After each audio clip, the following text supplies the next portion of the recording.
Oi, E Suzana, tudo bem? tudo, se eu soubesse que você ia estar toda bonita, maquiada, eu tinha me arrumado melhor. Imagina.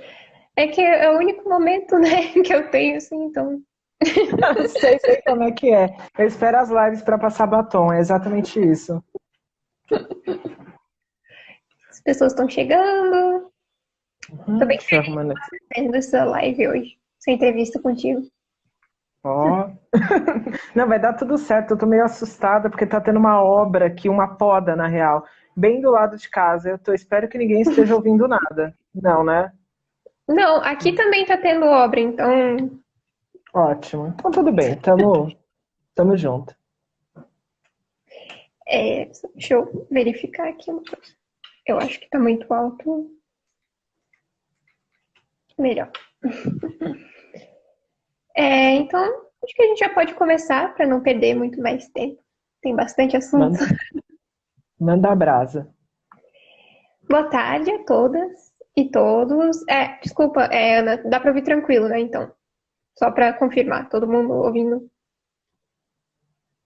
Ok, então vamos voltar. Boa tarde a todas e todos. Sejam bem-vindos e bem-vindos a mais uma live do LAPES, Laboratório de História Pública da Universidade Federal de Santa Catarina. Durante a pandemia, a gente tem feito algumas lives toda semana aqui no Instagram e no YouTube também, com interesses históricos que sejam de interesse público. Eu me chamo Daniele Dornelles, sou estudante do mestrado do Programa de Pós-Graduação em História Global da Universidade Federal de Santa Catarina.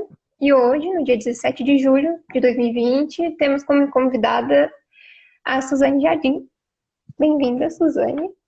Suzane é historiadora, formada pela USP, atualmente é mestranda em Ciências Humanas e Sociais pela Universidade Federal do ABC e atua como formadora em projetos antirracismo e como consultora em história para produções artísticas e audiovisuais. Seja bem-vinda, Suzane. Oi, beleza? Eu acho que é isso mesmo. Prazer estar aqui, agradeço o convite. Espero que eu não passe vergonha, né? Porque eu sou muito tímida, mas vamos lá, porque eu acho que até o final a gente aguenta firme e sobrevive. Eu também sou, então acho que vai dar tudo certo. Vai. Bom, então vamos começar. Quando a gente discute o ofício, né, de historiadoras, tudo mais, as aplicações no mercado de trabalho, logo a gente associa o pesquisar, a gente associa esse ofício ao pesquisar e ao lecionar, tanto em instituições de ensino regulares ou no ensino superior. A gente sabe que existem, né, pesquisadores e historiadores em produções artísticas e visuais, mas parece algo, para nós historiadores, muitas vezes muito distante ou não tão vislumbrado assim, como uma possibilidade dentro da nossa profissão. E eu acredito que essa possibilidade de atuação no campo historiográfico tem tudo a ver com a história pública, no fim das contas. Então, para a gente iniciar, eu te pergunto como que tu começou a atuar nessa área? Tá.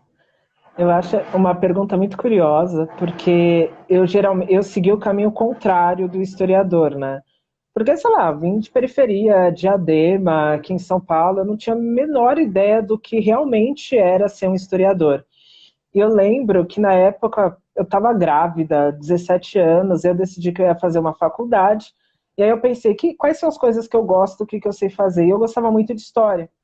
Só que eu ficava pensando, nossa, mas se eu for historiadora, eu não conheço um historiador, sei lá, o que eu vou trabalhar? Eu fiquei meio assim, e aí a minha referência de historiador era a novela da Globo. E aí eu pensava, não, eu vou ser historiadora, vou me formar na USP e vou trabalhar dando consultoria para a novela da Globo e vou ficar milionária. Vai ser isso que eu vou fazer. Aí eu entrei, logo no primeiro semestre eu vi que, puta, merda, fudeu, né? Já tô aqui, eu vou fazer o quê? Ok. Então foi meio, a aproximação da área de história foi meio que um deslumbre, né? Que depois foi se desenvolvendo a partir da minha própria maturidade.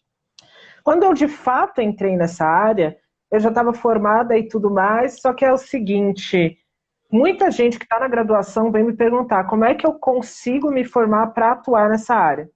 E eu creio que, assim, nas universidades públicas não tem exatamente um curso, uma disciplina voltada para você fazer um trabalho voltado para audiovisual ou para consultoria nesse sentido. Eu acho que esse campo de formação, ele não está bem delimitado, ele não é regulado, não é uma coisa assim. No meu caso, eu costumo falar, como eu digo para todo mundo, é oportunidade. É literalmente oportunidade, saca? Eu já tinha uma série de pessoas que acompanhavam as minhas redes, que sabiam que eu era historiadora, e aí os primeiros convites, as primeiras parcerias de trabalho, elas vieram exatamente de pessoas que estavam escrevendo roteiros ou escrevendo obras, tanto no campo da literatura quanto do audiovisual, que tinham personagens negros como centrais. Então, eram obras que falavam um pouco de história, falavam um pouco daquela figura negra em torno da história, e eles vieram com uma certa preocupação sobre o como representar, ou sobre como se aquela narrativa histórica que eles escreviam tinha alguma validade. Afinal de contas, ela era baseada em ciências comuns, aquela coisa de sempre. Então, os primeiros trabalhos vieram nesse sentido, né, de tentar chegar e, olha, eu tenho esse personagem, ele está falando de 1800, eu quero entender se faz sentido colocar ele para fazer isso, para fazer aquilo. E eu vejo muito como um sintoma de toda uma geração mesmo que usou redes sociais para falar sobre o assunto, de representatividades, de como você levar a sério a história dos vencidos e aquela coisa toda. Então começou assim. Eu acho que assim, a primeira vez que foi, por exemplo, um grande trabalho, que foi na Vida Invisível, filme do Carinho e tudo mais, foi exatamente do mesmo modo. Aconteceu o fato de que dentro da produção havia um estagiário que era um homem trans negro que me acompanhava, e aí deram para ele a função de, olha, a gente precisa de um pesquisador. E aí, como ele era uma pessoa que não é o padrão do audiovisual, ele foi atrás de historiadores e pesquisadores que também não fossem o padrão, né? Porque existe hoje uma panelinha muito bem sólida e muito meio fechada de pessoas que trabalham com isso, ou uma inclinação a pegar pessoas famosas para falar sobre o assunto. Porque eu acho que a gente vai entrar nisso daqui a pouco, né? Mas é que não tem exatamente uma coisa que há na academia, de, por exemplo, o meu filme é sobre escravidão no século XVII, então eu vou procurar um historiador especialista em escravidão do século XVII. Não existe isso. Eu vou pegar um historiador. Se ele estuda a Europa, se ele é medievalista, tanto faz. Eu acho que tem essa distância, né? Então, essas panelinhas que se formam em torno de quem já trabalha com pesquisa para audiovisual, em história, para cinema, para filmes, para séries e assim por diante, ela é formada de gente que está na área, que já tem um nome, ou que trabalha com pesquisa há muito tempo. Então, a gente vê, quando a gente olha, os mesmos nomes nos créditos. Então, eu entrei para essa área muito nessa possibilidade de outras pessoas, outras visões estarem na área, e aí também chamarem outras pessoas para compor. Basicamente assim, não teve assim uma formação especial, não teve um chamamento. Você que é graduando, que está, nossa, eu quero muito fazer isso, como eu faço? Tenha sorte, tenha contatos. A vida é isso, gente. Meritocracia não existe. Ótimo. Bom, e como que é, então, atuar na pesquisa histórica fora da academia e da sala de aula? O que você apontaria como um diferencial entre o processo de escrita histórica e o dos relatórios para as equipes de produção audiovisual e a escrita de livros e artigos acadêmicos? Perfeito. Eu acho que assim, primeiro que a gente tem que pensar qual é o tipo de pesquisa pedida, né? Porque nem sempre é igual. Cada projeto ele tem uma ideia do que é história, uma ideia de como você vai usar a história, então depende muito. Mas num sentido geral, eu costumo dizer que, por exemplo, na academia, nós fazemos uma pesquisa buscando sempre originalidade, buscando sempre seguir a metodologia científica, buscando falar com os grandes autores, e nós ficamos presos em coisas que às vezes só fazem sentido para quem é da academia mesmo. Agora, no cinema, por exemplo, né, dando o exemplo de onde eu mais atuei, eles não estão interessados nos debates acadêmicos. A última coisa que eles querem saber é sobre os debates acadêmicos. Isso, em tese, pode ser bom, porque facilita o processo de pesquisa, você não precisa ir com tanto rigor, você pode fazer uma coisa um pouco mais desprendida, mas, por outro lado, gera alguma frustração, no sentido de que o cinema e o audiovisual como um todo, ele tem uma inclinação a querer que se façam relatórios de pesquisa em cima do que é mais imagético, do que gera melhores histórias. As contradições da história ou as quebras de método, As lógicas que você não encontra geralmente resposta, elas precisam ser preenchidas. E se você, como pesquisador, não conseguir preencher, o roteirista vai preencher de algum modo. E isso é independente, né? As pessoas acham que documentário é mais verdadeiro. Não. Em documentário é a mesma coisa, isso se preenche. Então você não necessariamente trabalha com originalidade e você não necessariamente trabalha com senso crítico. Você faz, na verdade, um grande apanhado do que a historiografia diz sobre isso, e aí você entra com a pesquisa empírica, trazendo o seu entendimento sobre essa questão e de como ela pode ser aplicada dentro de tal obra audiovisual. Eu, por exemplo, no meu método de trabalho, quando eu entrego um relatório, eu costumo ser muito fiel à minha profissão, que muita gente não gosta disso, mas eu acho que é necessário. Por exemplo, eu analiso a bibliografia, eu faço a pesquisa da coisa, eu vejo lá empiricamente e eu coloco a minha opinião enquanto especialista. Eu aponto as contradições. Por exemplo, olha, eu sei que o seu roteiro quer isso, mas essa narrativa que você quer investigar, ela não é tão fechada. Ela possui essa e essa lacuna, ela possui essa e essa dificuldade, eu aponto as contradições. Um relatório, ele não de pesquisa, ele não necessariamente ele é fechado em si, entende? Eu aponto. E aí a questão é que quem trabalha com isso, quem vai fechar o roteiro, quem vai fechar a obra, ele escolhe como que ele vai trabalhar com isso. Então, muitas vezes, eu já até brinquei, tem algumas coisas aí que eu fiz, e que quando eu olhei o roteiro final, sem a possibilidade de mexer no roteiro final, eu quase pedi por escrito para tirarem meu nome dos créditos, sabe? Porque você não tem um controle do que vai ser colocado. Não é como um trabalho acadêmico onde você vai ter uma avaliação por pares. Não há esse interesse. O interesse é sempre para entender o que é mais imageticamente interessante e o que é mais narrativamente interessante. E aí a gente tem um grande problema, né? Que é o problema de, por exemplo, mesmo na lógica do ensino, pensar uma sala de aula. Nós que somos professores, principalmente de jovens, crianças, a gente sabe que a gente precisa, muitas vezes, buscar recursos para prender a atenção. E muitas vezes, na nossa narrativa de ensino, a gente usa mesmo episódios históricos curiosos, ou aquelas coisas meio que para aprender e você conseguir estimular o exercício crítico a partir daquilo. Para criar uma primeira olhada, e aí, a partir disso, você conseguir fazer o trabalho crítico em sala de aula. Com o trabalho audiovisual, essa possibilidade existe. Só que você não está dentro, não está junto com a pessoa para fazer o trabalho crítico junto, entende? Então, por mais que aquela coisa plana, imageticamente interessante, narrativamente interessante, ela apareça, esteja lá, você não consegue muito proximamente levar ao trabalho crítico. Então, isso sai um pouco da sua mão. Então, assim, é muito diferente.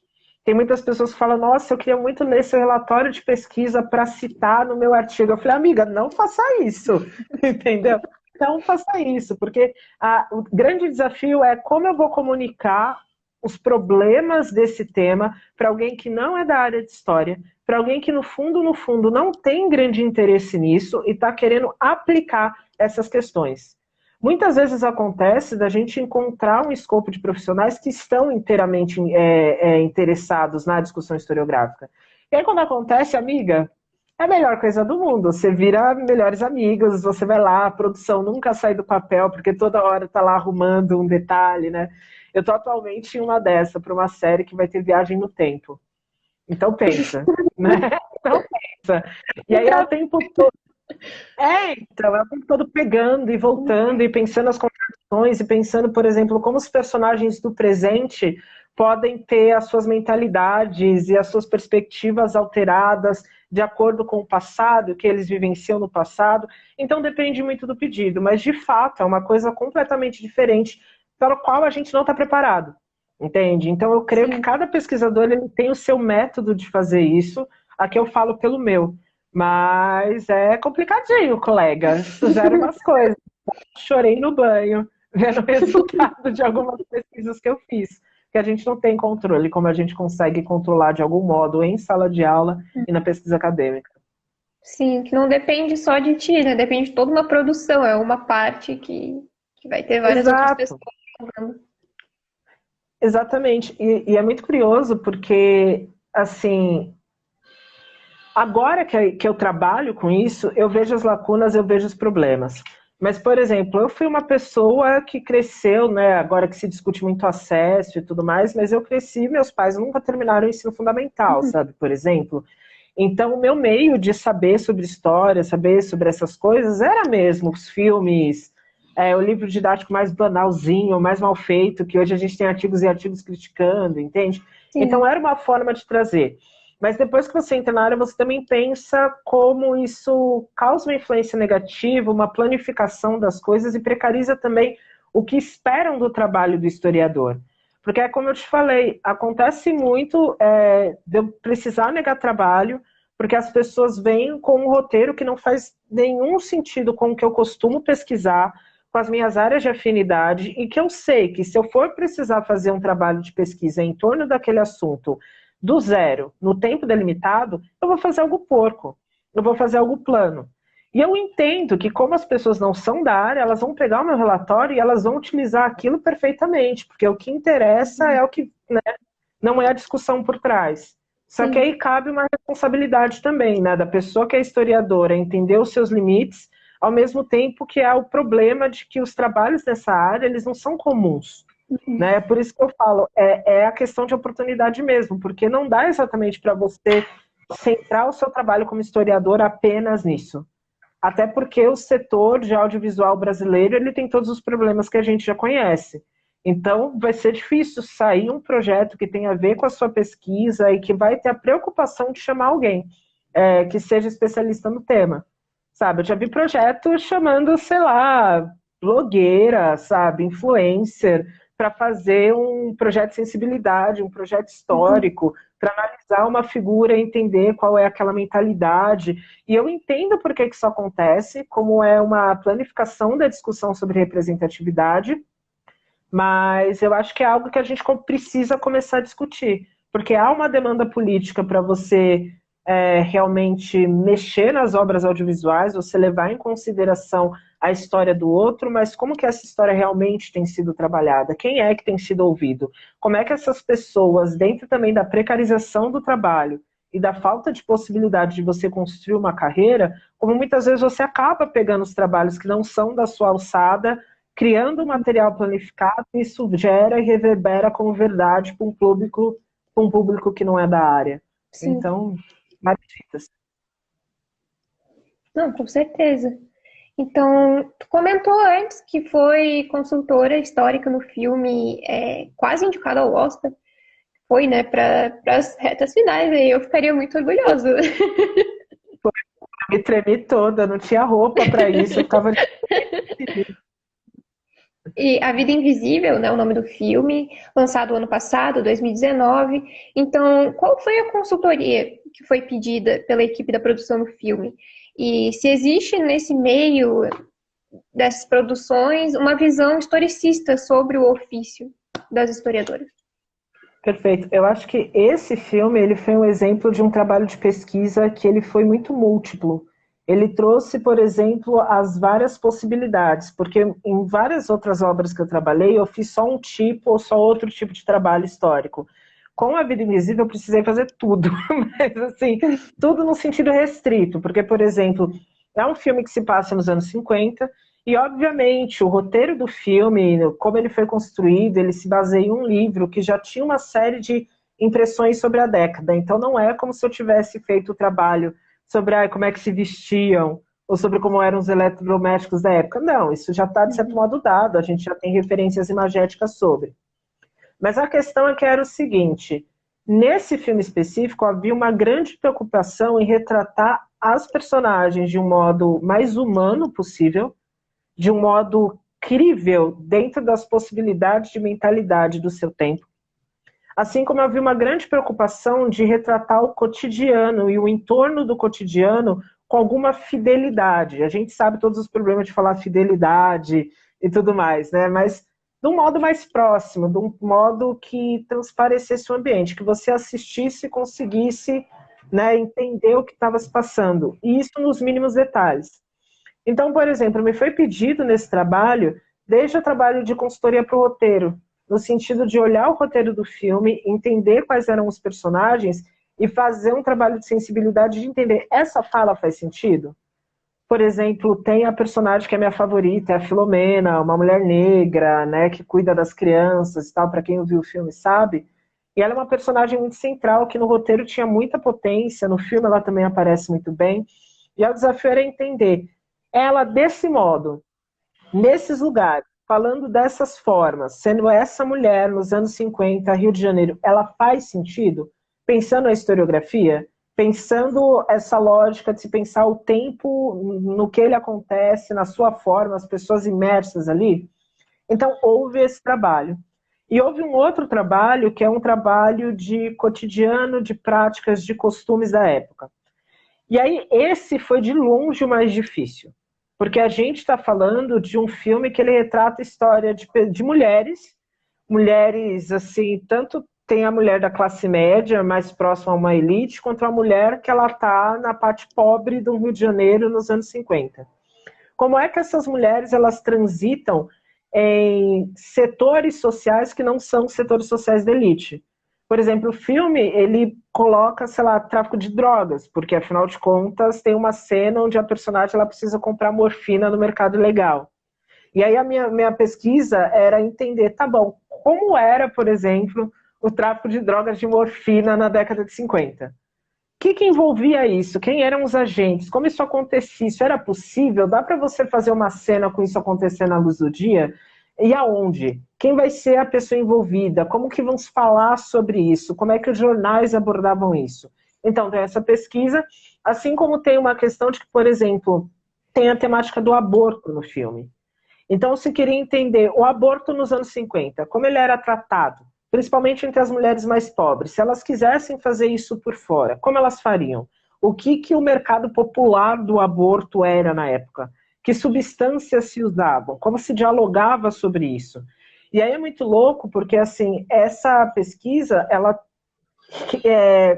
foi necessário, então, entrar no que a gente sempre chama de documentação não canônica, né? Porque nos documentos oficiais, daquela história oficial bonitinha, você não vai achar como é que uma mulher pobre no Rio de Janeiro abortava nos anos 50.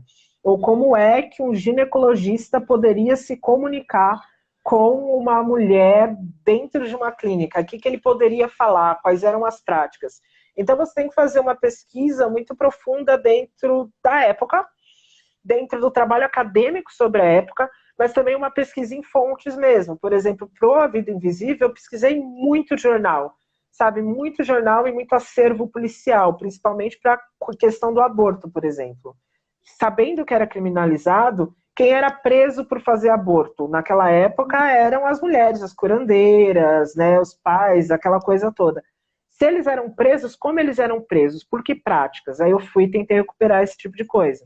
Do mesmo modo que se tinha uma necessidade de entender, eu achei muito rica essa pesquisa, de verdade. Se tinha uma necessidade de entender, por exemplo, se alguém vai ligar um rádio em 53, o que ela pode estar ouvindo? O que uma pessoa pobre e uma pessoa rica vai ouvir no rádio em 53? E aí eu fui atrás de entender quais eram as rádios com maior audiência, quais eram os programas que passavam, qual eram as telenovelas, que horário elas passavam. Então, amiga, pensa numa trabalheira. Pensa numa trabalheira. Só que, ao mesmo tempo, tem muita pesquisa histórica que pede só isso, o pontual. Entende? Para você pegar esse pontual e passar. E esse não foi o caso.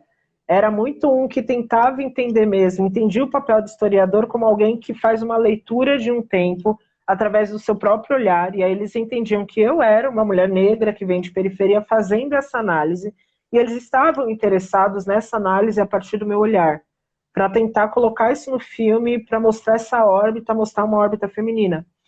E assim, eu vou ser muito sincera, quando eu fui assistir pela primeira vez no cinema, né, eu fui lá com a equipe para um debate, era muito incrível porque, obviamente, os meus relatórios eram gigantes, mas quando a pesquisa aparece, ela é muito sutil.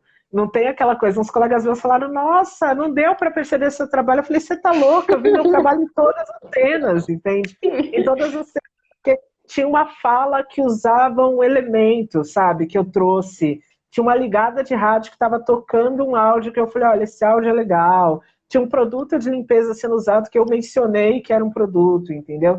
Assim como as possibilidades de lá também, porque se vocês separam no filme, tem um investigador que é ex-policial que é negro, tem enfermeira que é negra, tem vários personagens negros que transitam na cidade e não são figurantes. Eles estão lá, eles têm funções, eles têm profissões.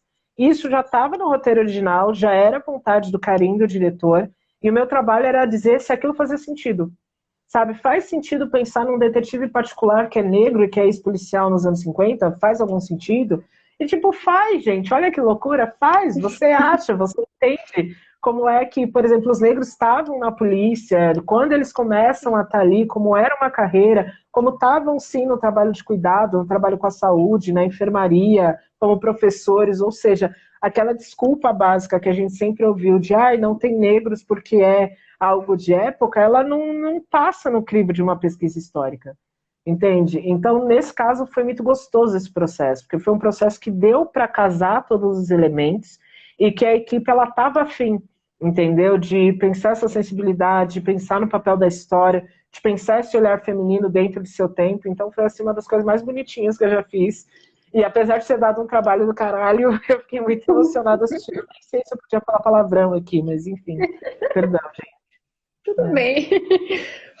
Nossa, que incrível. Ah, é tão bom ouvir, assim, quando dá certo, quando é legal fazer as Sim, possibilidades. sim, nossa, eu acho que foi uma experiência riquíssima, porque era um filme muito grande. Então foi. As pessoas elas têm esse glamour, né? Elas devem achar que eu fiquei 2 anos trabalhando nisso. Mentira, gente. Foi 2 meses para uma pesquisa histórica, assim, ó. Então tinha vezes, lógica de cinema, que era 2 da manhã, alguém me jogava, Suzane, isso, sabe? Preciso disso. Eu ia lá, pesquisava e depois eu ia ver, nem entrou no filme. Eu, sabe, aquele tipo de coisa. Então são vários processos de frustração também que tem a ver com a área, mas quando realmente casa, da equipe ter essa sensibilidade, e aí eu vejo, né? Eu sou muito crítica da coisa de representatividade vazia, eu acho uma merda, todo mundo que me conhece sabe. Mas, por exemplo, eu tenho certeza que o fato do Karim ele já trabalhar num cinema que olha para as pessoas negras, que olha para candomblé, que olha para todas essas questões, e de ter na equipe, por exemplo, esse cara trans que foi quem me indicou, a co-direção ser também de uma mulher, isso traz Sim, outras sensibilidades e outras vontades de ouvir o trabalho de historiador de um outro lugar. Então com ele não vira certeza. apenas uma ferramenta, né? Sim. Perfeito. Seguindo, então, essa deixa, que a partir da desigualdade racial, socioeconômica que existe no passado, no presente, a gente consegue enxergar o quanto da cultura e da vivência africana e afrodescendente foi ocultada mesmo da história. E tu já pontuou isso antes, é uma coisa que é ocultada, não é que não existisse, é uma escolha essa questão toda ser ocultada. Então, e esse é um dos temas do longa documentário Aqui Não Entra Luz, da cineasta Caroline Maia, e que você trabalhou também como consultora histórica. E o documentário ele pretende traçar um paralelo entre os espaços e as relações de trabalho construídas no ambiente doméstico, desde o Brasil colônia até agora, até os tempos de agora, né? Então, o que mais te chamou a atenção nessa pesquisa específica e quais foram as maiores dificuldades? Olha, primeiro que essa pesquisa foi muito dolorida, sabe? Tipo, dolorida mesmo, no sentido de que, por exemplo, de certo modo, não é um segredo, sabe? Quando eu fui fazer o primeiro trabalho, quando eu ouvi pela primeira vez a ideia, a primeira coisa que eu fiz foi jogar no Google. 6 alas, quarto de empregada. E várias matérias jornalísticas já tinham, sabe, falando, olha, tem a ver com a escravidão. O que eu não achava era, tá, tem a ver por quê? A gente entende na camada mais superficial do tem a ver. Porque, afinal, o trabalho doméstico é exercido por mulheres negras, um espaço que ainda hoje é exercido primordialmente por mulheres negras, mas tem toda uma camada abaixo sobre isso. E aí tem uma questão que era uma questão da minha própria família, porque minha mãe ela foi uma doméstica que dormiu anos em quartinhos. E aí quando você se coloca o desafio de entender esse porquê de uma forma mais robusta, você começa a identificar algumas coisas da sua formação, da formação da sua família, e aí você começa a entender também essa discussão sobre usos públicos da história de um modo muito visceral. Por exemplo, essa pesquisa também foi uma que exigiu a pesquisa empírica e não só a pesquisa bibliográfica. Então a gente viajou até os estados onde seria filmado, né, para fazer uma pesquisa dentro de casas do século XVIII, do século XIX, entender esses espaços, olhar, observar aquilo e tentar tirar foto, ver como aquilo casava com a bibliografia, como aquilo casava com tudo. Então, a primeira coisa que me deixou muito assustada mesmo, não que eu não soubesse, mas eu acho que quando você vai enviesada, isso te dá um baque, é de, primeiro, o desconhecimento sobre os espaços de senzala e como os espaços de senzala eles são tratados hoje.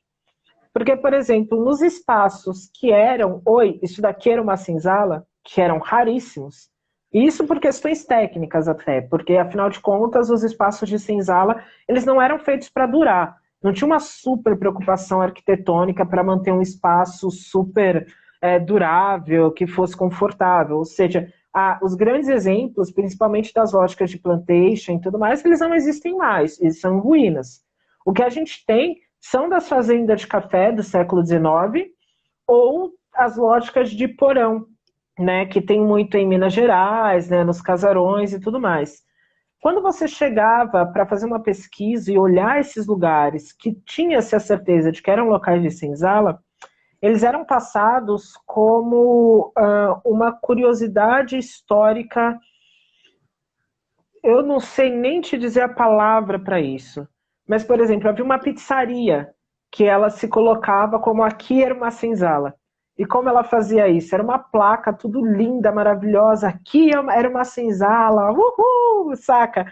Aí você fala, ok? Tá. E assim, não tem nenhum trabalho sobre isso, entende? É só, aqui é um espaço de senzala, você pode vir se sentir como nos velhos tempos e comer uma pizza e tomar uma torre de chopp aqui. Do mesmo modo, como nas fazendas, principalmente, esses lugares de senzala eram onde se faziam as festas de casamento. Era onde, sei lá, noivas, meninas de 15 anos iam fazer ensaios fotográficos. Então era uma questão que você ficava muito chocada de como esses espaços, que são espaços de dor, são espaços de um trauma histórico, eles são colocados como um espaço de curiosidade do passado. Tipo, oi, negros viviam aqui, olha que legal. Mas não se tem nenhum tipo de trabalho quanto aquilo, ou aquela problematização. Inclusive, só um exemplo, e eu espero que a pessoa não esteja ouvindo, que isso não seja uma coisa, porque quando a gente estava em Minas Gerais, em Ouro Preto, acabaram levando a gente para um rapaz que ele comprou um casarão, né? Na verdade, o casarão era da família dele, ali próximo do centro mesmo de Ouro Preto. E aí ele desterrou, né? O porão era aterrado, ele desaterrou essa parte do porão porque ele queria fazer um bar, um restaurante ali. E aí, nesse processo de desaterramento, ele encontrou uma parede com desenhos. E aí, esses desenhos, assim, no cimento, não cimento, sabe, naquela parede batida, bem velha o material, eles eram desenho de uma tipologia muito típica africana mesmo, sabe? Então, tinham bonecos, tinham guepardos, animais, e tinha um navio. Era uma coisa muito forte, sabe? E era ali no espaço que seria o porão daquele casarão, que era, se eu não me engano, do século XVII, algo assim. E aí ele foi mostrar, e para a gente era interessante para provar como mesmo aquele espaço podia ter sido um espaço para abrigar escravos, pessoas escravizadas, mesmo que não seja um espaço tradicional, porque a gente entende senzala naquele modelo Gilberto Freire, né? Naquele modelo novela escravizaura, aquele lugar, aquele barracão, né, separado da casa grande. Então, se não está nesse modelo, não vale. A gente queria mostrar as outras possibilidades que dialogavam arquitetonicamente com o quarto de empregada. E aí, fazendo essa pesquisa, ele falou, olha, eu achei muito legal e tudo mais. E aí, a minha ideia é fazer, assim, o restaurante, aí eu vou botar um vidro, assim, em torno, né? Aí as pessoas podem vir comer e ficar olhando e tirar foto. Eu fiquei... Como assim? Sabe?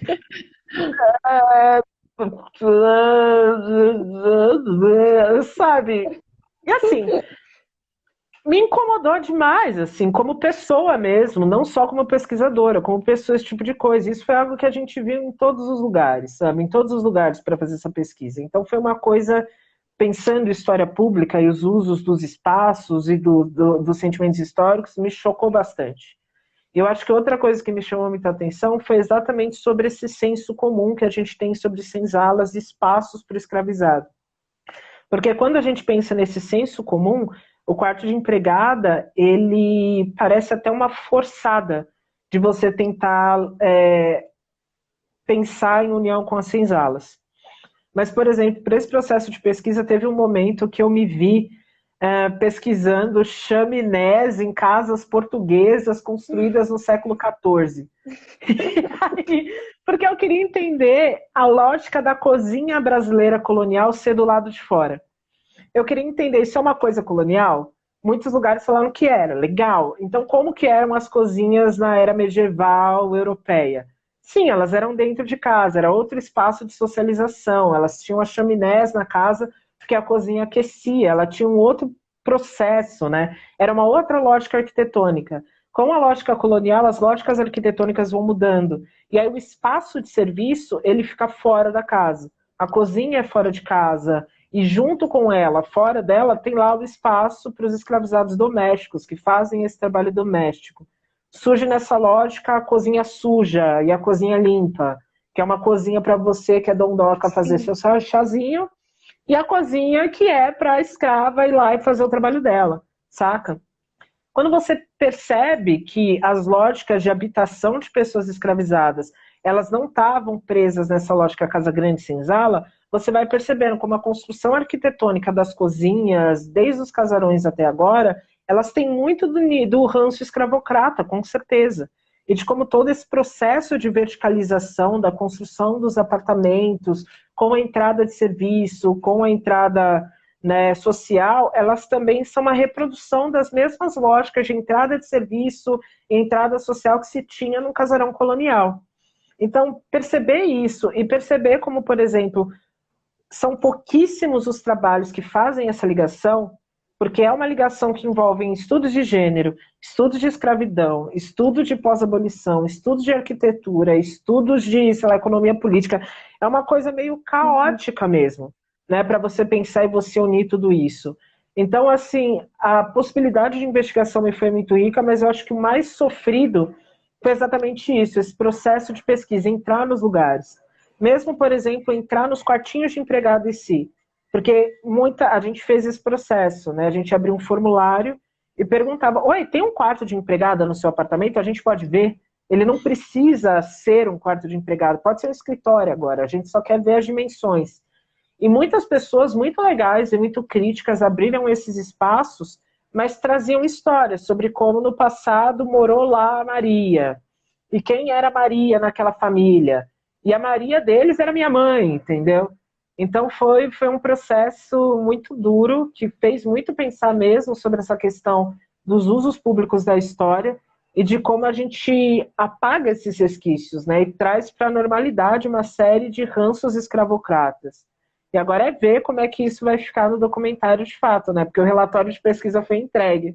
Mas, como eu falei, a gente não tem um controle de como isso é transposto para a imagem, né? Mas eu estou muito afim de, sei lá, pegar esse material, lançar em livro, talvez, né? Juntar, mesmo como um guia de pesquisa, saca? Porque eu acho que a bibliografia que eu consultei é muito rica de ser publicizada. Então a gente está pensando nessas lógicas. Eu acho que cada vez é mais recomendável isso, sabe? De pensar essas ligações, de como você vai fazer um trabalho audiovisual e pensar também como publicizar o processo de pesquisa, como tornar público essa questão do que foi consultado, quem foi consultado, quais foram as vozes, os trabalhos ouvidos. Eu acho que é algo que falta hoje, mas que a gente precisa começar a pensar esse trabalho conjunto. Com certeza, nossa, muito necessário, assim. Mas isso, a gente está esperando o livro, aguardando. E a hora que sair, vamos divulgar. Não é tão fácil lançar livro no Brasil, né? Mas vamos ver. É que o documentário tem que sair primeiro, entendeu? É meio isso. Deixa o documentário sair, aí quem sabe a gente organiza isso. Mas foi assim um processo, apesar de muito doloroso, muito rico. Eu, como pesquisadora, aprendi muito, sabe? Aprendi muito Porque, porra, o que eu sabia de arquitetura? Entende? Só que você olha a arquitetura por um viés histórico, você vai estudar quem são os historiadores da arquitetura, você começa a ver que tem história em tudo, gente. Que loucura, sabe? É muito efetivo como a história está presente em tudo. E aí tornar isso público, essa possibilidade é uma delícia, assim, sabe? Eu tô bem empolgada. A gente já está se encaminhando para a última questão. vai sobrar um tempo, óbvio, e a gente vai continuar conversando. Então, seguindo um pouco do que tu estava dizendo, até é uma questão muito pessoal, assim, de tocar nisso, de ser a presença mesmo de fazer essa pesquisa. Como que a pesquisa histórica ela pode contribuir contra as projeções racistas que vão, então, ocultar as pessoas negras do passado e acabam limitando mesmo a diversidade de enredos e também de personagens dentro de elencos, de produções, como novelas e filmes?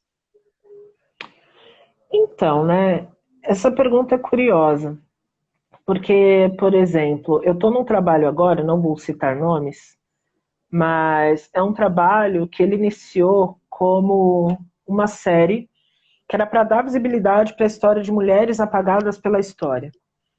Então a ideia era pegar algumas das mulheres, dos nomes, né, que estão aí, que fazem parte da história, mas não fazem parte necessariamente da história oficial. E vai desde Luísa Mainha, Clara Camarão, né, mulher indígena, guerreira, aquela coisa toda. E a gente pegou uma série de nomes incríveis e de possibilidades incríveis, e aí a pesquisa era ir atrás desses documentos sobre essas mulheres, sobre a bibliografia sobre essas mulheres. E aí se iniciou um processo de crítica da crítica da crítica, saca? Por quê? Porque mesmo essas mulheres que a gente conhecia como foram apagadas da história e tá ali, o grande exemplo nosso é a Clara Camarão, né, nesse processo. Porque eles queriam uma figura de uma mulher indígena importante para a história que pudesse ser usada nessa obra. Mas quando eu fui fazer o trabalho de historiadora, eu fui atrás e entendi que os documentos sobre a Clara Camarão, eles não eram, obviamente, documentos da época da Clara Camarão. De sua época, a gente tinha 2 parágrafos sobre ela, tipo, literalmente 2 parágrafos. E aí, como através dos séculos, esses 2 parágrafos foram trabalhados por personas que seguiam lógicas da coroa portuguesa, porque interessava a eles a construção de uma figura de uma mulher indígena guerreira, guerreando pela coroa, entende? Então a gente fez todo um trabalho e hoje agora a gente está pensando como a gente usar a Clara Camarão para falar de mulheres indígenas, mas também para mostrar como é que essa figura hoje nos é conhecida por uma necessidade histórica que não é engrandecedora para as pessoas indígenas de fato. Como ela segue uma lógica de história oficial, de história patriótica, que na verdade obscurece o que de rico a gente tem mesmo nas construções indígenas e nas vidas das mulheres indígenas. Ou seja, o que eu estou querendo chegar sobre isso? Muitas vezes, e eu vejo muito isso na lógica de thread do Twitter, sabe? Porque eu até falo que o trabalho de historiador tem se tornado mais difícil porque há uma certa cobrança para que a gente se comunique e produza como se tudo fosse uma thread do Twitter, Sim. saca? Só que tweets do Twitter, infelizmente, por mais legais que elas possam ser, elas não conseguem trazer essa profundidade das coisas. Então eu vejo hoje muito um uso de tipo, não, vamos pegar tal personagem histórica, vamos botar Dandara, vamos botar Luísa Maim, vamos botar essas personalidades, porque nós queremos falar de grandes nomes, nós queremos dar a dignidade aos negros a partir de grandes nomes e de grandes feitos. E aí a minha pergunta é, o quanto que isso realmente foge da lógica colonizadora e de lógica de história oficial, saca? Porque a gente está partindo do mesmo princípio. Sim. Tem estudos historiográficos que dizem que Dandara e Luísa Maim nem existiram, que elas são construções historiográficas necessárias.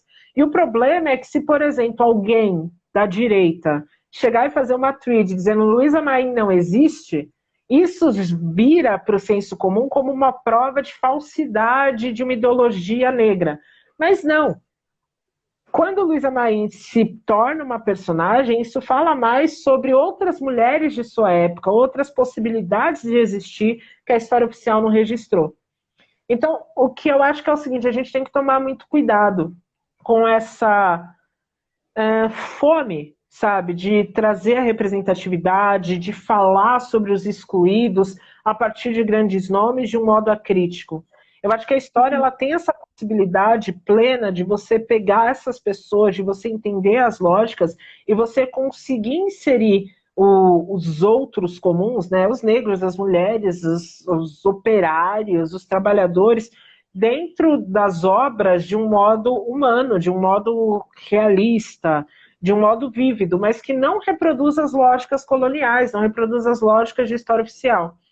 Eu vejo muita coisa legal saindo nesse sentido, eu geralmente sou chamada para muita coisa boa nesse sentido, e eu acho que a tendência é essa, como é que a gente consegue usar a história para trazer essas personalidades também humanizadas, senão a gente cria mais, né, eu sempre tento criar esses paralelos, a gente cria mais fadas sensatas de 1900, 1815, sabe, aquela coisa, sem pensar as contradições, né? Se a gente pega as figuras negras do início do movimento negro, por exemplo, são gente cheia de contradições, cheia de, sabe, de coisas que se a gente lê sobre a nossa época não tem como considerá-los heróis e aquela coisa Sim. toda.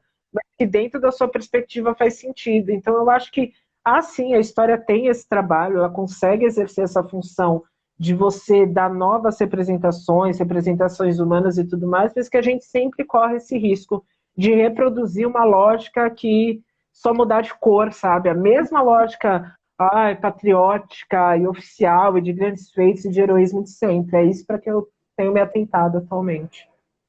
Perfeito.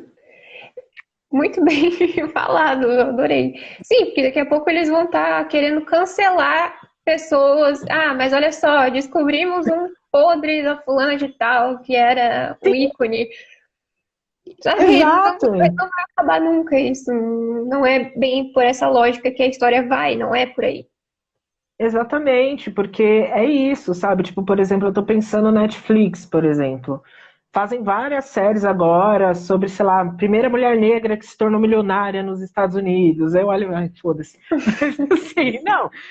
Mas como você pega esses personagens e dá uma planificada histórica para eles serem figuras parecidas com agora. Para eles serem o empreendedor negro de agora que tá aí, né? Entende? E eu acho que isso é um uso perigoso, apesar de ser atraente. E esse que é o grande problema, entendeu? Quando você trabalha para o audiovisual, querendo ou não, o seu trabalho, no final, o que querem de você é que você torne a história atraente para ser colocada numa tela.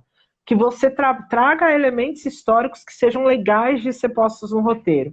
Mas a história nem sempre é atraente, nem sempre é legal, nem sempre uma pessoa consegue seguir a trajetória do herói, sabe? Segundo a questão do roteiro e tudo mais. Então você pega nessas questões. E aí, muitas vezes, isso não depende do pesquisador. E isso que eu acho legal reforçar. Porque eu não quero que as pessoas agora saiam com tochas atrás dos pesquisadores das obras em audiovisual. Porque o nosso trabalho é levar as contradições. Mas como isso vai ser usado dentro da lógica de mercado do audiovisual, dentro da lógica de produção, é outra coisa. E às vezes a gente não tem voz mesmo nesses processos. Então, bicho, é foda, viu? É foda. De vez em quando é coisa boa, mas, né? Mas é complicado. Até o timing dessa live é bem perfeito, assim, para a gente debater sobre esses assuntos, porque tem muita polêmica sobre se pessoas que não são pesquisadoras, né, da história exatamente podem ou não criar conteúdo. E não é bem por aí a polêmica, né? As pessoas estão gerando, não, mas podem sim, mas essa não é a questão. Podem, mas até que ponto, né? Aceitar crítica e tudo mais. Não, até porque, sei lá, velho, eu sinceramente, meu trabalho principal é com questão racial,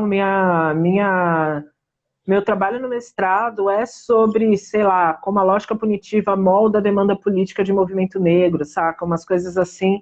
E aí eu trabalho muito com formação, história negra, e cara, se vocês souberem o mal que certas obras fizeram dentro desse campo, entende? Não tem um dia que eu não vou falar sobre o Dia da Consciência Negra que não me perguntam, mas Zumbi tinha escravos, não tinha?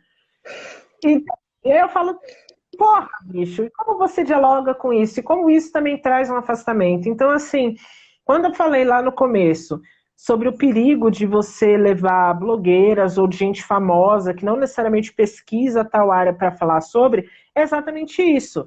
Eu conheço, por exemplo, jornalistas que têm trabalhos em história maravilhosos, entendeu? Eu conheço, sei lá, antropólogos que fazem trabalho de história maravilhosos, autodidatas que fazem trabalho de história maravilhosos, mas quando esse trabalho de história ele está vindo para você querer audiência, antes de você ter um compromisso com o debate crítico, com o saber, com a questão da historiografia, com tudo mais, você querendo ou não, você vai cometer erros, entende? Não tem como. Porque você precisa, sabe? Se você quiser trazer uma coisa atrativa, e isso eu falo como crítica de aula mesmo. Se eu vou dar uma aula para um público totalmente leigo, eu simplifico a minha fala. Muitas vezes eu falo uma fala que eu falo assim, meu Deus do céu, se tiver um colega historiador aqui me ouvindo, ele me cancela na hora, entende? E quando você pensa audiovisual sobre esse viés, o viés do mercado, querendo Sim. ou não, cara, isso vai acontecer. E se nós que trabalhamos na área, a gente não tiver ligado, não ter uma perspectiva crítica sobre isso, o trabalho de história ele vai ser precarizado por muito mais tempo. Porque é real, sabe? Tipo, as coisas colocadas no Guia Politicamente Incorreto da História do Brasil ainda são usadas para desqualificar o trabalho de historiador, desqualificar alguns campos de pesquisa, alguns campos do saber, e que obras, né, que são feitas sem esse olhar, sem esse viés, elas podem trazer de risco mesmo para o nosso trabalho. E eu falo de risco, oficialmente risco, porque a gente está numa época cagada, velho. Saca? Onde realmente a lógica federal é de que a gente, quem me dera, né? Estuda marxismo, Paulo Freire e dá o cu na escola, saca? E, tipo, seria louco, quem me dera, né? Tenho dificuldade nas 3 áreas até hoje, né? Enfim, mas é isso, entende? Então, a discussão, ela não é sobre, se eu não sou historiador, eu não posso apresentar um programa. Puta, você pode, vai lá, faça. Mas como você garante alguma, não sensibilidade, alguma fidelidade a método aqui? Sim. Entende? Como você garante uma sensibilidade para entender que o trabalho do historiador, o trabalho do educador em história, ele vai para além disso, entende? Então, é muito complicado, porque do mesmo modo, inclusive, que eu cresci tendo algum interesse por história, mas não entendendo ao certo as problematizações, e eu cheguei na faculdade, foi aquela frustração e foi aquela loucura, hoje eu penso como poderia ter sido muito diferente a minha trajetória se essa questão crítica tivesse sido colocada de outro modo nas obras que eu assisti, entende? Na Uhum. super interessante que eu lia e aquela coisa toda, entende? Porque você ainda tem muito isso, né? A galera que chega para se graduar em história achando que vai aprender a ser uma enciclopédia, ou o seu pai virar para você e perguntar, então me fala o nome inteiro de Dom Pedro, você não se formou em história, entendeu? E eu acho que a lógica é essa, entender as limitações desse tipo de obra, porque elas vão existir. Você pode abstrair isso, incorporar que sim, é para ter audiência, é para ser curioso, é para todo mundo ficar de boca aberta, enfim. Ou você pode entender que mesmo sendo algo que é para ter audiência, você precisa ir atrás, você precisa problematizar também esse trabalho, a divulgação científica em si. Então, cara, essa é uma discussão que, principalmente agora, na era da Tweed, na era do, vou jogar no Stories e tudo mais, ela precisa ser feita. Tem muita Sim. gente fazendo ótimo conteúdo, né? Mas tem muita gente que não. E falar sobre isso não pode mais ser olhado como, cancelamento. Como Exatamente. vocês saca? Tipo, como vocês são elitistas. É, Porra, caralho, não é elitista. É depois eu vou dar um trabalho ali na comunidade, a galera vai vir com esse senso comum e para eu desmontar vai ser difícil, porque a galera entende que a youtuber se a youtuber tá lá e tem. É aquela, né?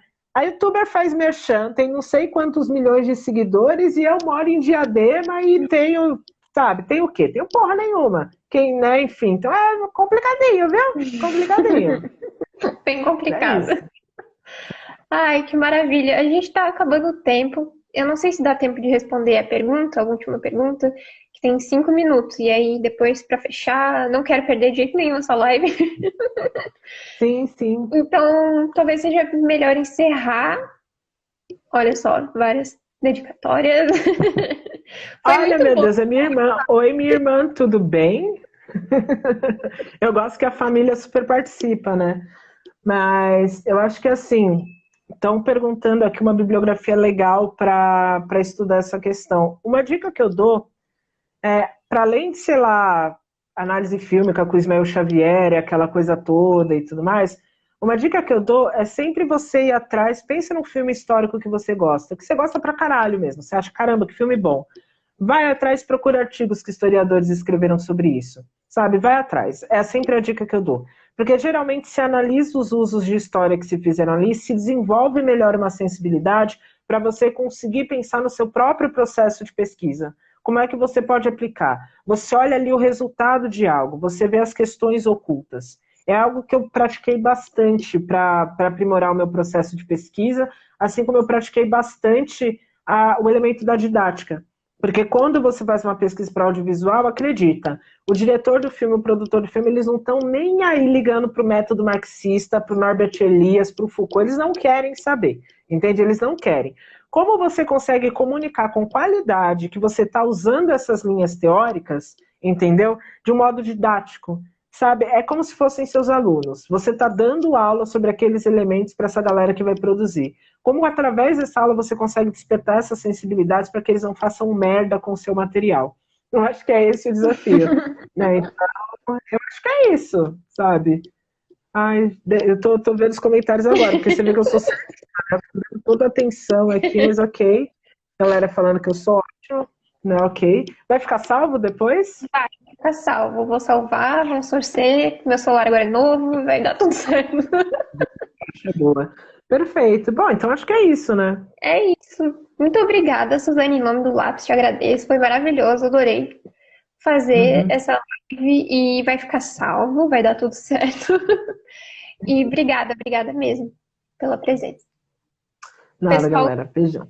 eu vou aqui, continue seguindo o Lápis, a gente tem mais live semana que vem, tem mais outras que já Aí. estão disponíveis. E é isso. Obrigada. Beijo, Suzane. Tchau. Tchau. Deixa eu ver.